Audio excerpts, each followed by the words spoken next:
Não se esqueça de se inscrever no canal para mais novidades. Muito obrigado. Em um mercadinho, Kojou estava estudando para as provas de sua escola com seu amigo Motoki e sua amiga Asagi. Os dois foram embora, pois iriam trabalhar. Mais tarde, depois de Kojou terminar seus estudos, quando ele passava por um beco, ele notou que alguém estava observando e decidiu fingir que não havia notado. A garota continuou perseguindo. Kojou notou que a garota tinha um uniforme escolar. Ele decidiu despistá-la, até que os dois se batem de frente na porta de um shopping. Kojou finge ser um italiano de passagem. A garota diz para ele esperar. Ele diz que ele não é a pessoa que ela devia estar procurando e vai embora. Quando ele olha para trás, nota que alguns homens estavam dando em cima da garota que o perseguia. Ele notou que os homens tinham pulseiras de registro para demônios. Ele decide ajudar, porém um vento forte levanta a saia dela e ela dá uma surra nos homens que estavam dando em cima dela. Um dos homens era um vampiro e ele era bem forte. As pessoas começam a fugir do local. O vampiro invoca um familiar e a garota pega sua lança para o enfrentar. Ela derrota seu familiar e estava prestes a dar o golpe final no vampiro, até que Kojou interfere e pede para o vampiro pegar seu amigo e ir embora dali. Ela pergunta por que ele interferiu na briga. Ela diz que o vampiro usou um familiar em local público e isso era um crime. Kojou diz se lembrar dela o atacar primeiro e pergunta se ela mataria qualquer um que tenha visto sua roupa íntima. Constrangida, ela pergunta se ele a viu, até que outro vento forte sopra. Ela guarda sua lança e o chama de tarado e vai embora. Kojou encontrou a carteira dela no chão, e seu nome era Yukina. A ilha onde Kojou mora é afastada a 300 km do Japão, e ali é a moradia de vampiros, demônios e outros seres vivos que estão à beira da extinção. Kojou era um estudante normal até então, porém 3 meses atrás tudo mudou. Kojou foi até a escola que estava nos documentos de Yukina para devolver sua carteira, só que ele não a encontrou. Ele começou a procurar outras informações na sua carteira, então ele se lembrou do vento que soprou sua roupa, e ele começou a sentir desejo por sangue, até que Yukina o encontra e pergunta se ele estava se sentindo daquele jeito após cheirar a carteira de uma garota. Ela pergunta por que seu nariz estava sangrando. Ele diz que havia lembrado de ontem. Yukina tenta pegar sua carteira de volta, porém Kojou queria que ela respondesse antes porque estava o seguindo. Ela diz que vai pegar a carteira à força. Seu estômago ronca e ela fica constrangida. Kojou nota que ela ficou sem dinheiro para comprar seu almoço e estava sem comer desde ontem, então ele devolve sua carteira e os dois vão comer juntos. Yukina conta que ela fazia parte de uma organização para prevenir desastres mágicos de grande escala e estava seguindo porque ele mantinha sua identidade em segredo. Kojou diz que era uma pessoa normal antes de tudo isso. Yukina diz que ninguém normal pode virar um vampiro do nada e que o único jeito seria comendo um ancestral para se tornar um. Kojou diz que foi forçado a isso pelo quarto ancestral. De repente, memórias passam por sua cabeça e ele diz que não tinha lembranças do que aconteceu e que sempre que tentava se lembrar, isso acontecia. Yukina vai limpar o café que ele derramou em sua perna. Enquanto ela o limpava, ela diz que foi ordenada para eliminar Kojou, caso ele fosse perigoso. Ela diz que a partir daquele momento ficaria perto dele para o observar. De repente, Kojou começa a relembrar algumas memórias. Uma garota com uma flecha em seu peito estava em sua frente, e Kojou segurava uma balestra. A garota diz que deixaria tudo em suas mãos, e logo em seguida ela vira cinzas. Dias anteriores, Yukina estava buscando conhecimento sobre o quarto ancestral. Dizem que ele é o vampiro mais poderoso conhecido e o único de sangue puro, sem nenhum parente. A organização perguntou a ela se ela já tinha visto o quarto ancestral. Yukina nega. A organização diz que se o quarto ancestral realmente existir, a humanidade entraria em uma guerra. A organização mostra uma foto de Kojou e dão uma arma para ela. A organização pede para ela se aproximar de Kojou e observar suas ações, e se ele fosse um ser perigoso, era para o eliminar. Depois de acordar, Kojou encontra Yukina esperando do lado do prédio onde mora. Ela se mudou para o apartamento ao seu lado e iria ser sua vizinha. Na escola de Kojou era semana de prova, e por pouco ele não reprovou. Sua professora era uma maga, e ela era uma das poucas pessoas que sabiam que Kojou era o quarto ancestral. Kojou aproveita e pergunta a ela se ela sabia algo sobre a organização do Rei Leão. Ela diz para evitar de se aproximar dos membros dessa organização, pois eles são perigosos. Logo depois, Kojou foi com Yukina ao shopping, comprar algumas coisas para ela levar ao apartamento novo. Quando os dois voltam das compras, Kojou descobre que Yukina era amiga de Nagisa, sua irmã. Ela chama Yukina para comer no apartamento de Kojou. Depois de comerem, Yukina voltou para seu apartamento. Kojou pretendia sair escondido aquela noite. Quando ele abre sua porta, se depara com Yukina totalmente encharcada. Ela saiu do banho e foi correndo impedir Kojou de sair. Então ela decide sair junto com ele. Enquanto Enquanto passavam por uma rua, eles avistam uma máquina de jogos e decidem jogar. A professora de Kojou aparece e pergunta o que estavam fazendo tão tarde. Uma explosão do outro lado acontece. Kojou pega a mão de Yukina e os dois vão até a explosão. Um familiar gigante estava descontrolado. Yukina pega sua arma e iria parar aquilo. Ela pede para Kojou não a seguir, que ela cuidaria disso. Dois homens estavam lutando no local. Yukina interfere na briga. Aquele homem era um exorcista da igreja da Europa Ocidental e ele estava caçando vampiros. Yukina começa a lutar com o exorcista. Ele estava lutando melhor que ela. O exorcista chama sua familiar. Ela estava prestes a atacar Yukina em cheio, até que Kojou aparece golpeando-a e salvando Yukina. Ele acaba lutando contra o exorcista, até que ele é gravemente ferido, e raios começam a sair do corpo de Kojou. O exorcista decidiu fugir naquele momento. No dia seguinte, notícias sobre o incidente na cidade circulavam, e ninguém sabia a verdadeira causa disso. Kojou pergunta a Yukina se ela iria reportar para a organização. Ela diz que não, pois uma das causas foi ela, e ele a salvou. Kojou diz a Yukina que o motivo daquilo acontecer foi porque os familiares não aceitam Kojou como mestre, por ele ser um vampiro que nunca sugou sangue antes. Na escola, a professora conversava com Kojou e Yukina. Ela disse que outros 6 acidentes semelhantes aconteceram na ilha, e que o exorcista estava caçando demônios, e provavelmente ele iria caçar Kojou também. Em uma lanchonete, Yukina mostrava todas as possíveis localizações da igreja da Europa Ocidental. Kojou pede ajuda para sua amiga Asagi, para que acessasse informações confidenciais dessas instalações. Ela encontrou dados sobre homúnculos em uma delas. Então, Kojou e Yukina foram investigar. Nas instalações, Yukina pede para ele esperar ela voltar. Ele diz que não vai deixá-la sozinha e que vai com ela, a deixando constrangida. Eles vão juntos. Quando abrem a porta, eles se deparam com um laboratório e haviam vários homúnculos lá dentro, até que a garota do acidente aparece. Ela diz que em breve essa ilha afundaria. Aquela garota foi criada para hospedar no familiar e estavam usando o poder que pegavam dos demônios que eles derrotavam para ela ficar mais forte. Kojou ficou irritado por isso, então ele ataca Astarte. Porém, ele não era forte o suficiente para lutar com ela. Yukina até tentou, porém não adiantou. O exorcista estava prestes a cortá-la, então Kojou entrou na frente do golpe, e sua cabeça acabou sendo arrancada de seu corpo. O exorcista seguiu seu caminho até o local onde estava o núcleo que mantém a ilha flutuando na água. Kojou acorda. Seu corpo foi totalmente regenerado depois de um tempo. Yukina começa a chorar emocionada, pois ela achou que ele estava morto. Kojou vai se levantar, porém escorrega e cai em cima de Yukina. Então ele se aproxima do pescoço dela e diz que ela é cheirosa e linda, e a deixa muito constrangida. Ele sai de cima dela, e ela o chama de pervertido. Tremores começam a acontecer. Quando Kojou pega o celular, ele vê notícias que o portal da pedra fundamental, que mantém a ilha sobre a água, foi atacado, e ele se lembra que sua amiga está em horário de trabalho. Ele liga para Asagi, e ela conta tudo o que aconteceu a ele. O exorcista estava quase chegando a seu objetivo.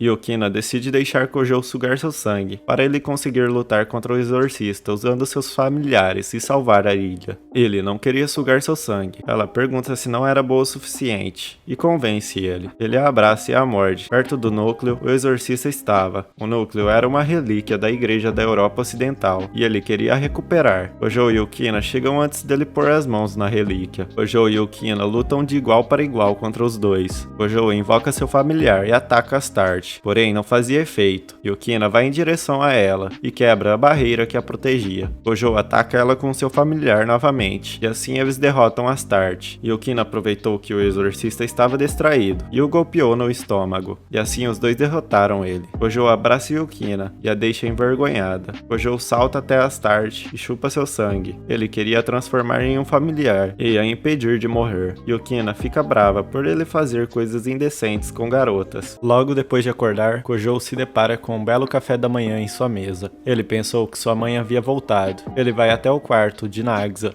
perguntar se sua mãe havia voltado para casa. Quando ele entra lá, Yukina estava se trocando, e ela o ataca por ele ter visto ela. Logo depois, no metrô, Yukina se desculpava com ele e disse que a culpa era dela, pois sabia que Kojou era um pervertido e deveria ter trancado a porta. Kojou pergunta por que Yukina foi à sua casa. Nagisa diz que Yukina a ajudaria a escolher escolher um uniforme esportivo para um evento da escola. No armário, Asagi aparece e pergunta para Kojou em qual esporte ele participaria do evento esportivo. Kojou disse que pediu para Motoki o colocar no esporte mais fácil. Quando ele e Asagi entram na sala, descobrem que foram colocados no mesmo grupo de badminton, sei lá. Longe da escola, a professora Natsuki e Astarte estavam prendendo um demônio por praticar crimes. Seja o que for que Natsuki estava buscando, não estava ali. De volta à escola, Asagi estava achando seu uniforme muito curto para usar. No ginásio, Kojou a esperava. Ela estava demorando muito, então ele foi dar uma volta. Quando ele foi se sentar a um banco ao lado de fora, ele se depara com um tigre. Logo em seguida, outro tigre aparece. E infelizmente, Kojou não poderia lutar com seus familiares ali, pois colocaria a escola em perigo. Yukina aparece e joga sua arma contra o monstro, o derrotando. Então ela ataca o segundo monstro e também o derrota. Kojou pergunta o que ela estava fazendo ali. Ela usava uma espécie de borboleta mágica que sempre avisa do que Kojou está fazendo. Yukina diz que aqueles monstros são chamados de Shinigamis e geralmente são usados para enviar mensagens e não para serem tão agressivos. Duas estudantes viram Yukina com sua Sekarou. Kojou diz para ficar tranquila, pois ela parecia só uma garota com um cosplay ruim. Yukina, constrangida, pede para ele parar de olhar para ela. Kojou encontrou uma carta no chão. Provavelmente foi deixada pelos Shikigamis. Logo, Asagi os encontra, e ela, vendo os dois juntos, foge dali. No mercado, Yukina diz que o selo na carta pertencia ao Lord Dimitri Veitler de Ardeal, um subordinado do primeiro ancestral, e que ele deve ser um vampiro descendente do primeiro ancestral, e que ele deve estar na ilha para conhecer Kojou. No convite, ele pedia para Kojou trazer sua parceira para sua festa. Ele pede se Yukina poderia ir com ele. Ela diz que sim, mas ela não tinha uma roupa de festa. Quando eles chegam em casa, havia um pacote da organização do Rei Leão, e tinha um vestido dentro dele. À noite, Kojou e Yukina estavam na frente de um navio. Yukina, constrangida, pergunta a ele se seu vestido não era estranho. Kojou diz que não. Yukina aponta sua Sekarou a ele, dizendo que ele estava com um olhar bem indecente. Kojou diz a ela que era raro ver ela usando algo no cabelo. Yukina diz que foi uma amiga quem a deu. Em cima do navio, uma mulher os observava. Na festa, tinham muitos convidados. Eles estavam procurando algum mensageiro que viria entrar em contato, até que são atacados na parte de cima do navio por um homem. Ele pede desculpas pela grosseria e se apresenta a Kojou. Ele era Dimitri Veitler. Uma garota chamada Sayaka aparece e pede para Kojou sair de perto de Yukina. As duas são amigas e estavam se reencontrando. Sayaka pergunta se ela estava bem. Kojou pergunta quem era ela. Yukina diz que ela era uma dançarina de guerra, que é especializada em assassinatos, e também era a amiga que ela comentou mais cedo. Na casa de Asagi, ela comentava com Motoki sobre Yukina e Kojou estarem saindo juntos no ginásio. Motoki diz para ela o seduzir e conseguir informações sobre a relação dos dois. De volta ao navio, Veitler dizia que estava apaixonado por Kojou. Quando ele sentiu a presença do quinto familiar de Kojou, ele sentiu amor e diz que vai amá-lo. Veitler diz sentir o cheiro de sangue de Yukina em Kojou e cogitou que ela seria sua rival de amor. Yukina pergunta por que eles estavam ali. Veitler diz que estavam pelo amor e por conta de um homem chamado Gardos, que era líder de uma facção muito poderosa, que estavam na ilha e queriam acabar com o Tratado Sagrado e tirar o controle do domínio do primeiro ancestral. E o primeiro passo para isso seria causar problemas no distrito dos demônios. Yukina diz que cuidaria disso por conta própria e que não era para ninguém interferir. Na manhã do dia seguinte, Kojou acorda com Asagi em cima dele. Ele pergunta o que ela estava planejando. Ela fala que ouviu dizer que homens gostam disso. Kojou pede para ela sair de cima dele, e os dois se desequilibram e caem no chão. Quando sua irmã abre a porta, Nagisa e Yukina encontram Kojou em uma situação embaraçosa. Yukina sai do quarto irritada. Asagi pergunta a Kojou o que eles estavam escondendo e vai embora. No prédio ao lado, Sayaka observava Kojou. Na escola, Kojou e Yukina foram atrás de informações com Natsuki. Eles se deparam com Astarte vestida de maid. Ela estava trabalhando com Natsuki como empregada em troca de liberdade. Yukina pergunta à professora onde estava Gardos. Natsuki diz que a facção estava atrás de uma arma chamada Nalakuvera e diz a eles que não precisam pegar Gardos, que ela já tinha tudo sob controle, e pede para Kojou tomar cuidado com Veitler, pois ele já devorou 2 vampiros antigos e ele poderia o pegar também. No corredor da escola, Kojou dizia que seria difícil enfrentar Veitler sem conseguir controlar seus familiares. Yukina pergunta se ele não queria sugar seu sangue de novo. Constrangido, Kojou diz que ele não pretende fazer nada com seu sangue. Na sala de Asagi, Kojou pedia para ela procurar procurar por arquivos do governo sobre essa arma. Os dois então vão até a sala dos professores, onde tinham computadores. A arma era um artefato que foi encontrado no século XX e estava em estado dormente desde então. Asagi empurra Kojou, pois um professor entrou na sala. Debaixo da mesa do computador, os dois estavam em uma situação embaraçosa. Kojou notou que ela ainda usava os brincos que ele deu de presente a ela. O professor sai da sala e o nariz de Kojou estava sangrando sem parar. Asagi no telhado perguntava o que era aquilo a ele. Kojou dizia que não precisava se preocupar, pois ninguém sabia como usar. Asagi vai então pegar algumas bebidas. De repente, Kojou é atacado por Sayaka. Ela estava furiosa por saber que Kojou sugou o sangue de Yukina e começou a atacar sem parar. Ela falava como ele conseguia sair com outra mulher depois de ter feito tudo isso com Yukina, até que ela faz um corte em Kojou e vários raios começam a sair de seu corpo. Asagi acaba vendo tudo aquilo. Kojou pede para ela se afastar e de repente o poder de Kojou começa a ficar fora de controle, ferindo ela. Yukina aparece e anula a magia que estava saindo do corpo de Kojou. Yukina pergunta o que eles estavam fazendo ali e pede para eles pensarem no que fizeram. Felizmente, os ferimentos de Asagi não foram graves e ela acorda. Asagi conta que uma garota começou a atacar Kojou. Yukina diz que foi sua amiga que estava com ciúmes dele. No telhado, Kojou e Sayaka estavam pensando sobre seus atos. Sayaka diz que não está gostando de ficar ao seu lado e que poderia engravidar só de respirar o mesmo ar que ele, e diz que se ele se aproximar dela, ela o mataria. Sayaka diz que ele não poderia competir com ela, pois as duas já até banharam juntas. De repente, na enfermaria, Astarte diz que demônios invadiram o prédio. Os demônios entram na enfermaria. Nagisa entra em estado de choque e começa a gritar. Yukina nocauteia para evitar algo pior. Os demônios estavam atrás de Asagi. Gardos estava entre eles. Kojou escuta barulho de tiros. Assustado, ele e Sayaka descem. Motoki, que estava em uma sacada, viu as garotas sendo raptadas e decidiu seguir elas. Ele tomou uma pílula que o deixou forte e veloz. Pelo que parece, os sequestradores queriam levar eles para fora da ilha. Motoki tomou mais pílulas para controlar as ondas de som pelo ar. No meio de tudo isso, Veitler aparece. Ele diz que não poderia deixar Motoki interferir e ataca ele. Longe dali, em um lugar que parecia um armazém, as garotas estavam. Gardos queria que Asagi usasse computador super potente para analisar os comandos de controle de Nalacuveira. Kojou e Sayaka estavam trabalhando juntos para salvarem as garotas. Eles chegam até o local onde a facção criminosa estava. Kojou pega Sayaka em seus braços para saltar até o outro lado. Ele quase cai na água, mas Sayaka o ajuda. Eles encontram a professora e logo depois Veitler. Eles se deparam com a arma Nalacuveira atirando. No local onde as garotas estavam, Yukina notou que Veitler ajudou a facção criminosa durante todo esse tempo. Ela pergunta por que Veitler tinha os ajudado. Gardo diz que Veitler provavelmente fez isso por tédio, já que ele é um vampiro muito forte, e que Asagi deveria decifrar a pedra com os comandos de controle de Nalacuveira, ou a ilha seria destruída. Quando Gardo sai dali, o corpo de Nagisa é possuído por algo, e ela dizia para não se preocupar, porque aquele rapaz ganharia tempo para elas agirem. Yukina pega o telefone de Asagi e liga para Kojou. Ela diz para não deixar Veitler e Nalacuveira lutarem. Kojou pede para Veitler deixar ele lutar contra aquela arma, e se ele falhasse, ele poderia lutar com ela à vontade. Veitler então aceita, e agora Kojou teria que enfrentar aquela arma. E aí, o que você acha? Será que Kojou vai conseguir derrotá-la? Deixe aí nos comentários, e até a próxima.